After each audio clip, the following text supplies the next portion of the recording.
Hey everyone, Gary Simon of CourseCetro.com here, and today I'm going to be revealing some weird information, surprising to me, that I've never known that you could actually have animated perspective mockups, and they're entirely in Photoshop. So that's actually really cool. So I'm just going to take a look at some of these and also show you how to use them and try to figure out how exactly they made them. Maybe not exactly, but get a rough idea. So there's a mess of these available, and by the way, I mentioned it's weird that I've never known this because, you know, these things came out, I think as early as like 2015, maybe even earlier. This is the first I've seen of them.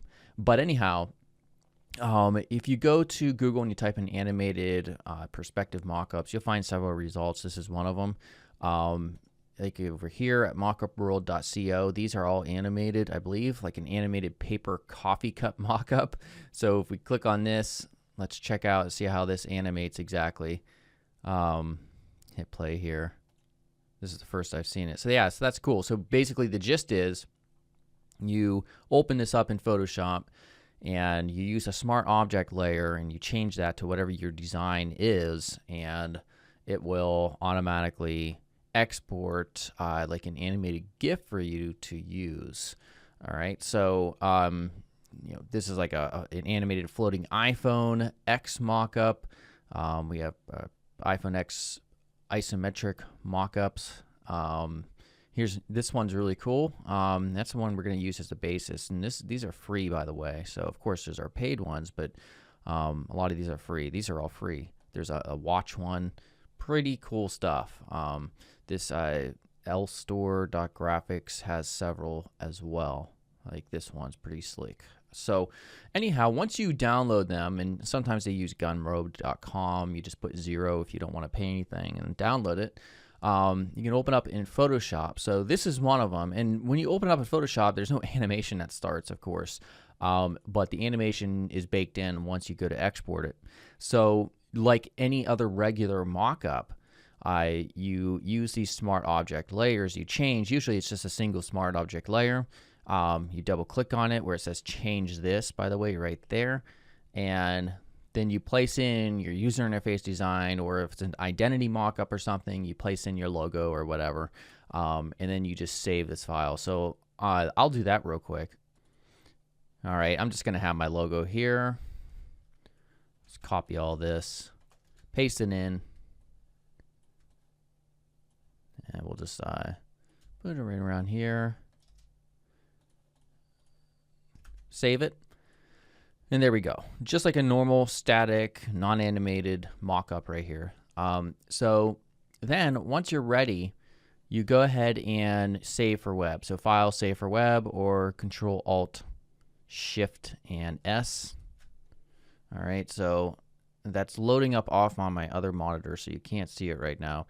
And one of the things that you'll notice is I can't even drag the monitor, or I mean the window over here to this monitor, because when you're working with these animated GIF mockups, they're really CPU or memory intensive. So it takes them a little bit of time. As you can see, the little floating what do you call it? The loader indicator here. It takes time for it to load all those frames into memory.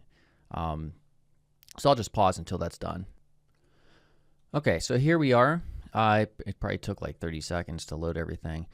So this is pretty large. I mean, this is a 1920 by 1280 animated GIF. So the first thing you have to do is, of course, change the type here from, if you had it at JPG or PNG last, change it to GIF, and it'll do that loading process where it's going to take a little bit of time. And then you can see the most important thing is, you know, it depends on where you want to use this. Usually these sort of things are interesting for like portfolio thumbnails, like projects like Dribbble.com or Behance. I know Dribbble does allow you to have these animated GIFs. Behance does too, of course. And for instance, if your aim was to add this to Dribbble, you would need to get it at a certain dimension. In terms of, I think it's like 800 by 600. And then also a file size under 8 megs. So you would have to get this down. So the first thing you would do, of course, is change the width by height. Like if we change this to 800. it's going to go through this process again where it's going to take a while for it to load. So I'll just pause. All right, and so now, of course, this size here is still 9 megs. So there's other things you would have to do, like the colors. If you go down to 64, especially on this type of template where there's a lot of different colors, you're going to lose quality even more.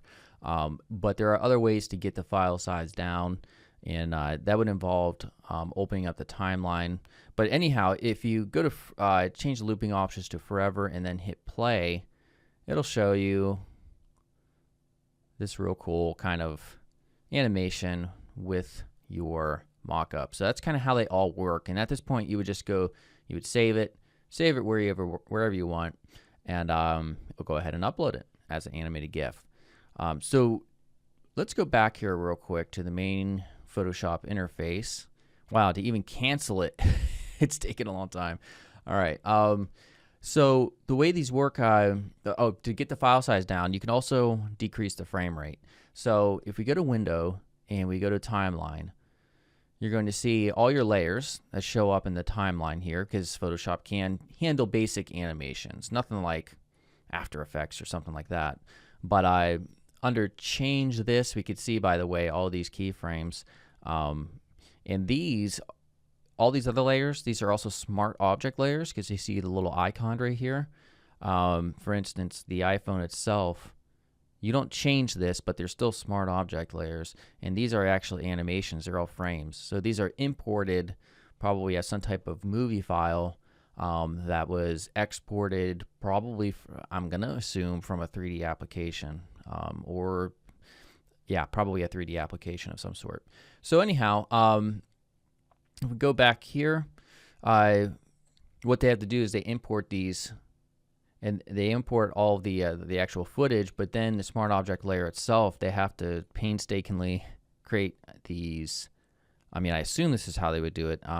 These transform keyframes where they're matching up this actual smart object, change this section right here, to the movement of the phone. Very cool stuff.